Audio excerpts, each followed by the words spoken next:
جو رائٹر ہیں مولانا اشرف علی تھانوی، ان کے والد صاحب کا ایک جملہ ہے، وہ جب اسپیچ کر رہے تھے کہیں تو انہوں نے بڑا خوبصورت جملہ کہا کہ انہوں نے کہا کہ لوگوں، میں وہ جامعہ جس جامعہ کے پڑھے ہوئے تھے، بہت بڑے عالم تھے، کہ میرا شیطان بھی وہاں سے میرے ساتھ پڑھا لکھا ہوا ہے، یعنی میں جدھر جدھر گیا ہوں اس نے میرے ساتھ اتنی ہی مشقت، اتنی پڑھائی بھی کی ہے، تو میرا شیطان بھی پڑھا لکھا ہے۔ تو گویا علماء کی جو ہے وہ اسی طرح سے ان کی شدت وہ بڑھتی چلی جاتی ہے نا، کیونکہ ان کو اپنی اونچائی پہ جانا ان کو مزید عاجز کرتا ہے۔ تو آپ نے اکثر علماء کو گریہ زاری کرتے دیکھا ہوگا، اور کئی بار ایسے بھی ہوا کہ کوئی قائم نہ رہ سکا اور نیچے گر پڑا۔ اب یہاں پہ ہو سکتا ہے کہ بے ساختہ کوئی کہے کہ اچھا ہے کہ پھر اتنا علم لیا ہی نہ جائے، اچھا اس سے ہم لا علم رہیں، تو اتنی اونچائی نہ ہو، نہ ہی گرنے کا خطرہ ہو۔ ابھی میں اس بات کا بھی جواب دوں گی۔ اب اللہ تعالیٰ اس رستے کی ہمیں نزاکت سمجھا رہا ہے۔ اونچائیوں اور چڑھائیوں میں ہم خود سے نہیں چڑھ سکتے۔ اب یہاں سے ہم یہ جاننا چاہ رہے ہیں کہ دوسرے لوگ یہاں پہ کس طرح ڈرائیو کرتے ہوئے گئے، کس طرح وہ سیفٹی سے پہنچے، کس طرح وہ باحفاظت پہنچے۔ ہمیں ان کے بارے میں جاننا ہے جو ہم سے پہلے گزر کے گئے اور اپنی منزل انہوں نے پا گئی۔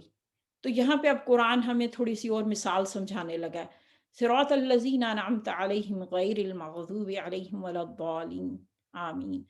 اب یہاں پہ ہمیں بات بتائی جا رہی ہے کہ جب تم اس صراط مستقیم پہ چڑھنا شروع کرو گے نا، تو تم مجھ سے یہ کہنا کہ بھائی مجھے ان لوگوں کا راستہ بتا دینا جن پر انعام ہوا۔ انعام کسے کہتے ہیں؟ انعام نعوم سے نکلا، جس کا مطلب سمودھ، لگژری، آسانی۔ اچھا، آپ میں سے کبھی کسی نے گائے یا گھوڑے کی چال دیکھی ہے؟ دونوں کے کیا فرق ہوتا ہے چلنے میں؟ یا بلی لے لیں، گھوڑا دیکھ لیں، کتا دیکھ لیں، وہ کیسے چلتی ہیں اور گائے کیسے چلتی ہے؟ گائے اسموتھلی چلتی ہے، اور جو بلی اور گھوڑا اور کتا یہ اچھل اچھل کے چلتے ہیں۔ جی، انعام گائے کو بھی کہتے ہیں۔ گائے بڑی سمودھلی چلتی ہے، ایسے جیسے بس اس کے پاس پورا دن ہے، چرتی ہوئی جا رہی ہے بڑی آسانی سے۔ اس چلنے کو نعوم اس چلنے کو کہتے ہیں جس میں ہموار رستہ ہو، سموتھنس ہو، آسانی ہو، لگژری ہو، یعنی اس کا سفر بڑا مزے سے جا رہا ہے۔ تو اللہ تعالیٰ کو ہم یہ کہہ رہے ہیں کہ بہت ہی آرام، بہت لگژری، بہت آسانی، انعام، آرام دہ۔ ابھی ہم بات کر رہے تھے چڑھائی پہ چڑھنے کی، تو اب یہاں پہ ہم کہہ رہے ہیں کہ اللہ تعالیٰ وہ جو اوپر چڑھے لیکن ان کا رستہ بڑا سموتھ ہو گیا اور وہ بڑے آرام سے اوپر چڑھ گئے، ایسے جیسے ان کو پتہ ہی نہیں چلا۔ آسان سا رستہ مشکل تھا، چڑھائی بھی تھی، لیکن اللہ تو نے آسان کر دیا۔ اچھا، یہاں پہ دیکھیں نوٹ کیا ہے کہ انعمتا، تو نے آسان کر دیا۔ رستہ مشکل تھا، انہوں نے کوشش کی، تو رزلٹ اللہ نے یہ دیا کہ ان کے لیے وہ رستہ آسان کر دیا۔ کمال ان کا نہیں تھا، کوشش انہوں نے کی، مگر رزلٹ کا کمال اللہ کے ہاتھ میں تھا۔ تو گویا ہم نے اوپر چڑھنا ہے، کوشش کرنی ہے، لیکن رزلٹ اللہ کے ہاتھ میں ہے۔ اور فرض کیجئے کہ آپ کا بچہ یونیورسٹی گیا ہے، یا آپ خود جب کسی جگہ نئی جگہ ایڈمیشن لیتے ہیں، کوئی نیا کورس شروع کرتے ہیں، تو اب آپ کو ایگزام دینا ہے یا وہ کورس شروع کرنا ہے، تو آپ کدھر سے گائیڈ لیتے ہیں؟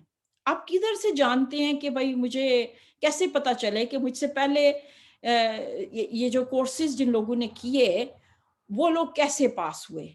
پھر اس کے لیے لازمی بات ہے کہ آپ یہ دیکھنے کی کوشش کرتے ہیں۔ ہمارے زمانے میں تو خلاصے اور گائیڈیں ہوتی تھی، لیکن آپ یہ جاننا چاہتے ہیں کہ جو سٹوڈنٹس پاس ہوئے، جنہوں نے فرسٹ گریڈ لیے، جنہوں نے پوزیشنز لی، ان کا طریقہ کیا تھا؟ کیوں؟ اچھا، جو کلاس فیلوز ہیں نا، وہ تو آپ کے ساتھ ہیں، ان کو دیکھ کے تو آپ کو پتہ نہیں چل سکتا نا کہ بھئی یہ فرسٹ آئے گا، یہ فیل ہو جائے گا۔ ان کو دیکھنے سے اتنی اچھی طرح سے اندازہ نہیں ہوگا۔ تو آپ کو کیا کرنا پڑے گا؟ آپ کو وہ اسٹوڈنٹ سے آپ ہو سکتا ہے ملنا چاہیں، آپ اساتذہ سے پوچھنا چاہیں کہ مجھے ان اسٹوڈنٹس کے بارے میں بتائیں جو مجھ سے پہلے یہ کورس کر چکے اور پھر انہوں نے اس کو کامیابی سے پاس کر لیا۔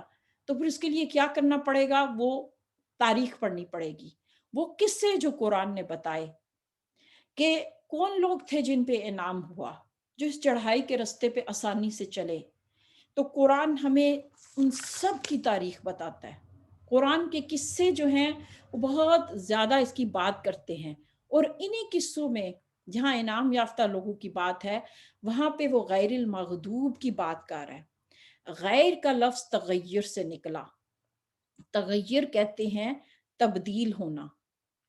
اچھا آپ نے لفظ سنا ہوگا اس کا ترجمہ کہ جن پر تیرا غضب نازل ہوا ان کے رستے سے بچانا. یہ شاید آپ کی گزرا ہو یہ ترجمہ. حالانکہ یہ لفظ تیرا نہیں آیا. جہاں غضب کی بات آئی ہے تو یہاں پہ اللہ تعالیٰ نے اس کو اپنے سے منسوب نہیں کیا. وہاں تو کیا کہ تو نے انعام کیا، انعامتا، لیکن یہاں پہ اللہ کا نہیں آ رہا کہ تیرا غضب نازل ہوا. وہ پتہ نہیں زبان کی مجبوری ہوتی ہے تو وہ لفظ آ جاتا ہے. یعنی یہاں پہ مجہول کا صیغہ ہے، فاعل غائب ہے، یعنی وہ حقدار ٹھہرے، ان پر غصہ اترا. اللہ کا غصہ نہیں بلکہ کہا گیا غصہ کیے گئے، وہ غصہ کیے گئے. ایک اور لفظ جس کی بعض دفعہ گین وہ ترجمے کی مجبوری ہے کہ ہم لفظ ضالین، مس گائیڈڈ، یعنی وہ لوگ جو مس گائیڈڈ تھے یہ کہہ دیتے ہیں. اچھا حالانکہ جو مس گائیڈڈ لوگ ہوتے ہیں نا وہ ان کے لیے مضل کا لفظ آتا ہے، مضلین. پھر ان کے لیے ضالین کا لفظ نہیں آنا تھا، پھر کوئی اور لفظ مضلین کا آنا تھا، ضالین کا لفظ آیا. اب یہاں پہ نا ہمیں رک کے ایک بات بہت قرآن گہرائی کی سمجھا رہا ہے جس کو سمجھ کے نا ہمارے دل ہل کے رہ جاتے ہیں. اس سے پتہ چلا کہ ایک تو ہے نا کہ کسی کو پتہ ہی نہیں تھا تو وہ رستہ بھول گیا نا، مس گائیڈڈ ہو گیا. ایک تھا کہ کوئی رستے پہ چل رہا تھا اور وہ گمراہ ہو گیا، رستہ بھٹک گیا. وہ مس گائیڈڈ نہیں ہے، وہ لاسٹ لوگ تھے. ان کو پتہ تھا، بات کی پتہ تھا، منزل پتہ تھی، رستہ پتہ تھا، پھر بھی وہ بھٹک گئے. یہ بڑی خطرے والی بات تھی. قصور بن رہا ہے ان کا، وہ قصور کہ وہ گم ہو گئے. ان کی غلطی تھی کہ وہ گمراہ ہوئے، راستہ بھول کے بیٹھے. یہ مضل اور ضال میں فرق ہے. دو گروپ بن گئے، ایک وہ جو گمے ہوئے غضب کے حقدار تھے، اور ایک جن پہ یعنی ایک وہ جو راستہ بھول بیٹھے اور ایک جن پہ غضب آیا. اور یہاں پہ بھی لفظ اسم آ رہا ہے کہ ناؤن کا لفظ آیا ہے. اب دیکھیں کہ یہاں جہاں پہ بھی آپ کو یاد ہے نا کہ یہ بات ہر درس میں ریپیٹ ہوگی کہ جہاں پہ اسم آ جاتا ہے، ناؤن آ جاتا ہے، وہاں پہ وقت کی قید اٹھ جاتی ہے، ماضی، حال، مستقبل. جہاں پہ بات آئی تھی نا ہدایت یافتہ لوگوں کی تو وہاں پہ آپ نے دیکھا ماضی کا صیغہ آیا، انعمتا، جن پر تو نے انعام کیا. جو پیچھے دیکھنا پڑے گا کہ میں پیچھے دیکھ لوں کہ ان پہ انعام ہوا، ماضی کا صیغہ جو گزر چکے ان کی بات ہو رہی ہے. لیکن یہاں پہ اس مارا ہے گویا کہ یہ جو گروہ ہیں جو راستہ بھول چکے ہیں، جو لاسٹ ہو گئے ہیں، جو حقدار ٹھہرے ہیں، مغضوب ہیں، وہ آج بھی ہیں، گزرے لوگوں میں سے بھی ہیں، آنے والے لوگوں میں سے رہیں گے. یہ دو گروپ اون گوئنگ ہیں، یہ ہمیشہ ہیں، ہمیشہ رہیں گے. یہاں پہ قید نہیں ہے، یہاں پہ صرف ناؤن چوز کر دی تو اس میں کوئی بھی گروپ شامل ہو سکتا ہے. اچھا اب یہ اس چیز کو نا کہ بھئی لاسٹ کون ہے جو گمراہ ہے اور کون ہے جس پہ غصہ کیا گیا، اس کو ایک مثال سے سمجھیں. آپ میں سے بہت ساری بہنیں مائیں ہیں اس لیے ان کو یہ مثال اچھی سے سمجھ آئے گی. میرے بچوں کے ساتھ آپ کبھی ہوا ہوگا کہ آپ کیک بنا کے میں نے فریج میں رکھ دیا، ٹھیک ہے. میں نے دونوں بچے میرے چھوٹے تھے، میں نے ان سے کہا سمجھ لیں کہ عمار 10-12 سال کا اور رابعہ 8-9 سال کی. تو میں ان دونوں کو پتا تھا کہ فریج میں کیک پڑا ہے، لیکن میں نے عمار سے کہا کہ یہ کیک ہے، مہمانوں کے لیے رکھا ہے، آپ نے اسے نہیں کھانا. تو وہ یہ کہہ کے چلی گئی. اب جب میں واپس آئی تو آپ نے دیکھا ہوگا نا بچوں کے منہ پہ کیک لگا ہوتا ہے، وہ کہتے ہیں دیٹ واز این ایکسیڈنٹ. لیکن بہرحال اب دیکھیں کہ وہ کیک غائب ہے. اب مجھے غصہ کس پہ آئے گا؟ مجھے عمار پہ غصہ آیا کیونکہ اس کو میں نے بتایا تھا تم نے یہ نہیں کرنا اور اس نے کیا، تو مجھے اس پہ غصہ آ گیا، ٹھیک ہے. وہ غصے کا حقدار ٹھہرا. رابعہ پہ مجھے غصہ آئے گا لیکن اتنا نہیں، کیونکہ عمار سے میں نے ڈائریکٹ کہا تھا. رابعہ کی غلطی کیا ہے؟ وہ کنفیوز ہو گئی. اس نے عمار کو کھاتے دیکھا تو اس نے سوچا کہ میں بھی کھا لیتی ہوں, بس اس کو اس کرتے دیکھ کے اس نے بھی کر لیا. لیکن غلطی رابعہ کی بھی ہے. وہ مجھ سے پوچھ سکتی تھی کہ امی آپ نے یہ کیک رکھا ہے, اس کا مقصد کیا ہے؟ تو گویا غلطی اس کی بھی بنتی ہے. ہاں, عمار کی زیادہ بن رہی ہے. تو رابعہ لاسٹ ہوئی, لیکن عمار اس پہلی کیٹیگری میں آ سکتا ہے. پتہ بہرحال دونوں کو تھا. اب یہاں سے آپ سمجھ لیں ان دونوں گروپس کا فرق, اور ابھی میں مزید مثال سے اس کو اور واضح کروں گی. نبی صلی اللہ علیہ وسلم نے جو اس کے لیے, اس آیت کے لیے ہمیں مثال دی, وہ یہودی اور عیسائیوں کی تھی, کہ اس سے مراد یہود و نصارہ ہیں, ان دو گروہوں سے مراد.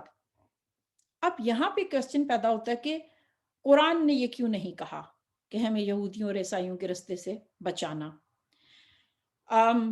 پھر ایسے ہی ہوتا نا, جیسے میرے پڑوسن یہودی ہے تو میں کہتی آپ سے میری ادھر والی جو ہے نا وہ مغضوب ہے اور ادھر والی جو ہے نا وہ گمراہ ہے. ٹھیک ہے, میں ان یہودی عیسائیوں کی یہی ٹائٹل رکھ دیتی. اصل میں نبی صلی اللہ علیہ وسلم ہمیں کیس سٹڈیز دے رہی ہیں. آپ سب نے جنہوں نے بھی کبھی کوئی پریکٹیکل کیا ہو, کوئی کورس کیا ہو, تو اس میں وہ کیس سٹڈیز دیتے ہیں. کیس سٹڈی سے کیا ہوتا ہے, آپ کو کورس کی سمجھ صحیح آتی ہے.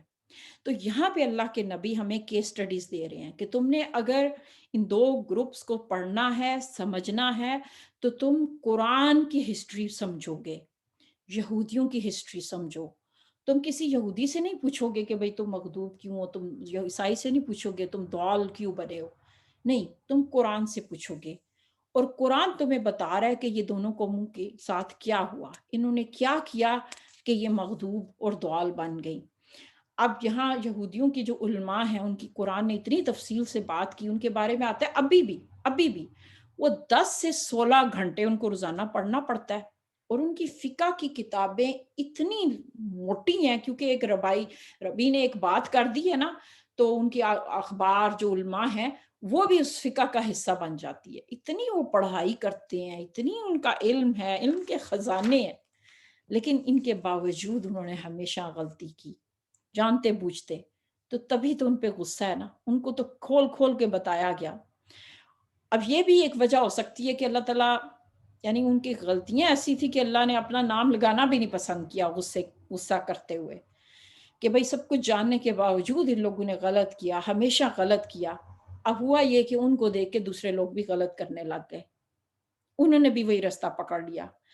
اور اللہ تعالیٰ بار بار کہہ رہے ہیں ان پر قیامت والے دن اللہ فرشتے اہل ایمان لعنت کریں گے, اور پھر وہ بھی پکڑے جائیں گے جو کنفیوز ہوئے. تو ہمیں یہاں پہ ہم یہ کہہ رہے ہیں کہ اللہ ہمیں ان لاسٹ لوگوں کی طرح نہ کرنا, کہ کیونکہ جب کوئی لاسٹ ہوتا ہے, جب بھی آپ راستہ بھولتے ہیں تو آپ کی ذمہ داری کیا بنتی ہے؟ آپ پوچھ لیں نا کسی سے. بائی نیچر ہم کیسے ہیں, ایک بچے کو اسکول میں ایڈمیشن بھی دلانا ہو تو ہم ریسرچ کرتے ہیں, اچھے سے اچھے کی چیز تلاش رہتے ہیں. ایک سوٹ ہی خریدنا ہو تو 10 دکانوں پہ ریسرچ کرتے ہیں. تو مجھے بڑی حیرت ہوتی ہے ان جملوں پہ جب کہا جاتا ہے کہ ہمیں کیا پتا کون صحیح ہے کون غلط ہے. یہ کیا کہ ہم ذمہ داری سے بری ہو جاتے ہیں, گویا ہماری کوئی ذمہ داری نہیں بنتی. آج کل بہت فرقے بنے ہوئے ہیں, جی ہمیں نہیں پتا, اور اسپیشلی یہ جملہ کوئی کہتا ہے نا کہ ہمیں یہی نہیں پتا کہ کون صحیح ہے, اور پتہ نہیں کس پہ اللہ راضی ہو جائے, گویا ہم اللہ پہ الزام لگا رہے ہیں کہ اللہ نے تو بتانا ہی بھول گیا. قد تبین الرشد من الغی, کہ اللہ نے ہدایت گمراہی کو الگ کر دیا. تو یہاں سے یہ سمجھ پتہ چل گیا کہ حساب ان کا بھی ہوگا جنہوں نے راستہ نہیں پوچھا, جو لاسٹ تھے, جو لا علم رہے, ان کا بھی حساب ہوگا, ان کی بھی پکڑ ہوگی. تو یہاں پہ بھی آپ دیکھیں کہ یہاں پہ بھی توازن آ رہا ہے. میں آپ سے بار بار کہہ رہی ہوں نا کہ سورہ فاتحہ جو ہے وہ بار بار توازن کی بات کر رہی ہے, اس کو ابھی ہم سمجھیں گے. لیکن آپ دیکھیں کہ یہاں پہ اللہ تعالیٰ اس گروپس کی بات کر رہا ہے نا, کہ جو لوگ اس دنیا میں یہی 2-3 گروپس ہیں, کہ یا وہ انعام یافتہ ہیں, یا وہ معدل ہیں, یا وہ مغضوب ہیں. چاہے وہ پچھلی صدی میں تھے, اب ہیں کسی ملک میں, کسی بھی جگہ پہ ہیں. یہیں دنیا پوری 3 گروپس میں ڈیوائیڈ ہو چکی ہے. ایک مغضوب تو وہ ہیں کہ جو جانتے ہیں, جن کے پاس علم آ چکا, اور وہ پھر بھی غلط کرتے ہیں, وہ چاہے کسی بھی دین کو مانتے ہوں نہ مانتے ہوں. لیکن ضال وہ ہیں جو ایفرٹ نہیں ڈالتے,